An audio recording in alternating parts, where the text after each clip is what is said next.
Hi everybody, Pacific Northwest Gamer here, and today I want to do something a little bit different. A group of me and some other friends, we got together and we started playing Near and Far, and we played the base game and got the kind of general concept of it. I'd played Above and Below in the past and loved it, and then we decided, you know what, let's meet for 12 games for Near and Far, which is right there. It's right there. And for those 12 games, we played through as the same characters, gaining skills, starting with new abilities, exploring new maps, and at the end, we faced off with some of the greatest foes in Near and Far, and the storytelling among them was fantastic. So I just wanted to share some of that with you and my thoughts on the campaign mode of Near and Far. Across the wasted terrain of Arzium, deep in the hidden lands, lies the last ruin. A city that legends say contains an artifact that will grant the greatest desires of the heart. A lost love, redemption, acceptance, glory, a family rejoined. These are the fires that fuel those who seek the hidden city. 8 wanderers have set forth, traveling near and far, seeking clues to the location of the ancient ruin. But can they overcome their own greed and inner demons on the way?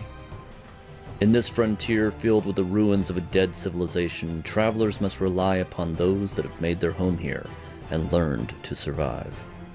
Nomads trade and know the safest paths. Outlaws seek lost treasures and employ deadly force when needed. Mystics gather ancient knowledge and heal deep wounds. Lizard folk build and repair broken machines and are the oldest dwellers of the frontier. Travel through a world of ancient ruins, hidden treasures, and forgotten wonders. So as the story says, there are 8 travelers, so 4 of you getting together in a group, and then there are 4, I guess kind of bad guys who are also out to seek the treasure. And so you play through these 12 maps, so 12 sessions. You start with a character, you keep that character the whole time, and as you go and unlock new stories and meet new people, you cross out stars, and you spend 3 stars to then upgrade yourself with a new ability, maybe starting with more resources, maybe being able to be better at combat.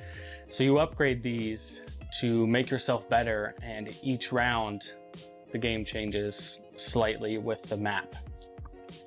But realistically, you're just trying to travel through each land, placing down camps and encountering fun stories and getting good loot. And it's a blast.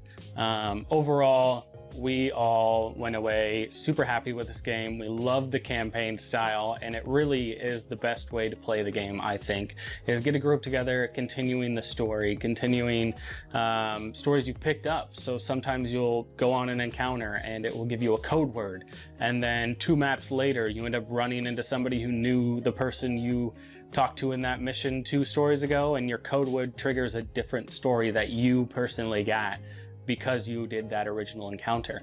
And I just love that aspect. And overall, I love Red Raven games. They're some of my favorite, and I was super happy with this.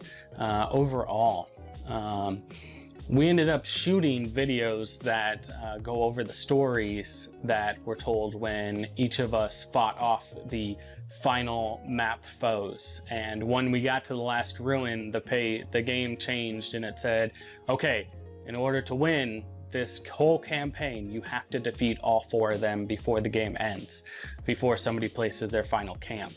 And that was really tricky because some people could have gone for greed and just gotten all the camps down, and we wouldn't have beat them all, and we would have had to replay the last game. So you got to beat them all to finish the campaign. And I just really thought that was just kind of a climactic event. And so we shot footage.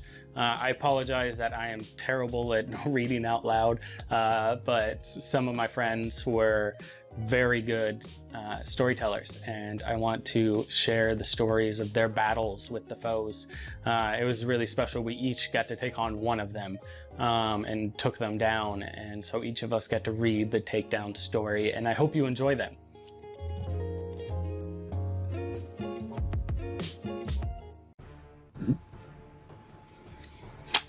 The Ivory Queen stands alone in the ruins.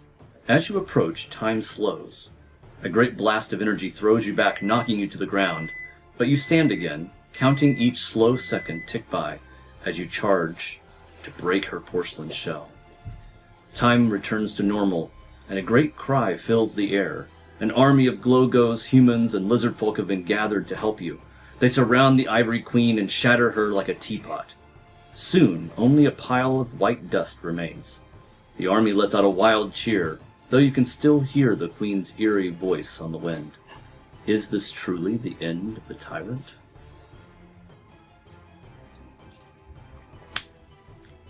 Zag's horde of bandits surround you. "You will not take this from me," says Zag. "The riches of this city are mine, and with its power I will soon be the only rich man in this world."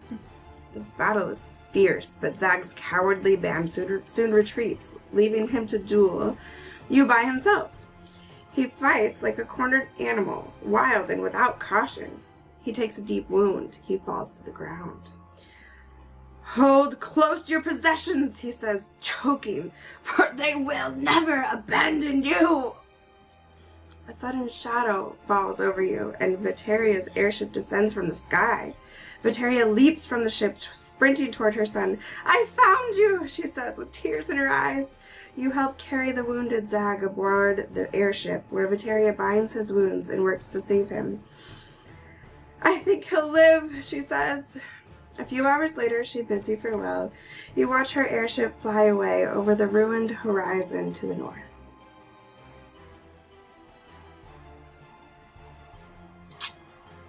You hear the Red King's persuasive voice in your mind, issuing new commands, but you fight back. Your mind is your own, and you will choose your own destiny. You will fight the Red King. He stands alone now, laughing when you surround him, sure of his indestructible stone vessel. He charges, throwing you back with a swipe of his stone blade. Working together, you force him to the edge of a cliff. He loses his balance, falls, starting an avalanche. Colossal boulders tumble, pounding an earth-shaking roar. When the dust clears, he is buried, smashed beneath the stuff from which he was made. From dust to dust, you whisper.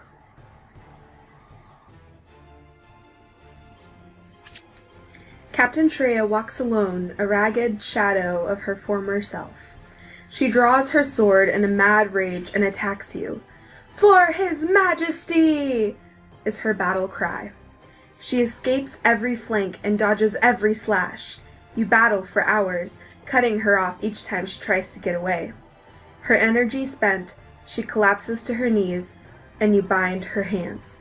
You take her to Phaestra jail, where the sheriff promises to keep her for a very long time.